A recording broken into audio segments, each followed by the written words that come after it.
Hello, my name is Taylor Sabia, and I have 5 years of nursing experience in women's health as a postpartum nurse.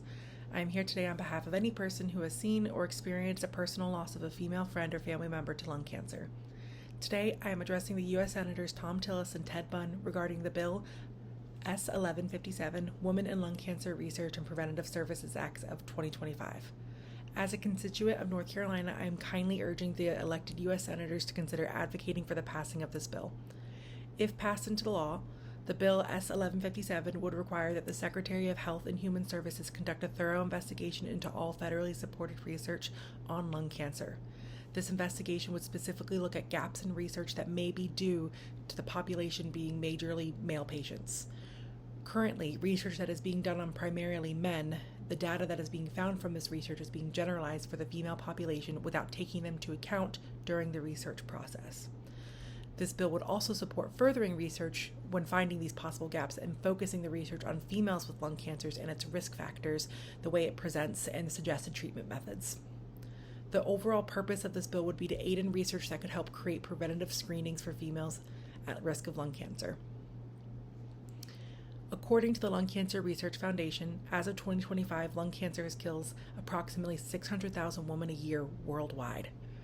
Also, a study done in 2020 suggests that 50% of female lung cancer patients are non-smokers, whereas only 15% of lung cancer patients who are male are non-smokers.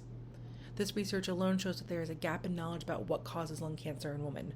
Smoking is one of the most well-known carcinogens, yet there is a gap in research regarding female risk factors. Is there another carcinogen that's something that females are exposed to that heighten the risk of developing lung cancer?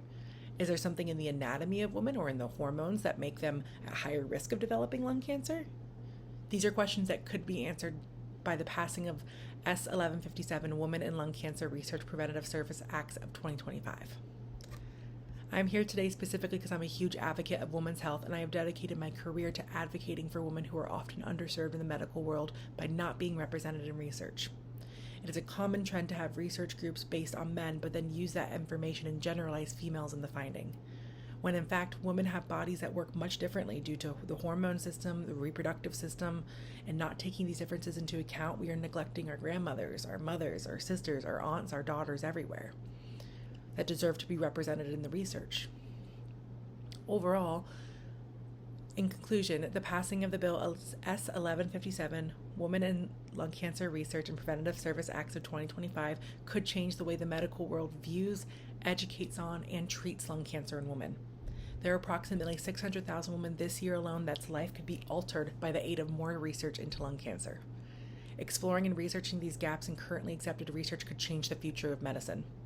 Thom, Tillis, and Ted Bunn, the North Carolina U.S. Senators, I urge you to consider supporting this bill when it comes on your desk as senators and representatives of North Carolina. Thank you so much for your time and listening to my statement of support on this bill.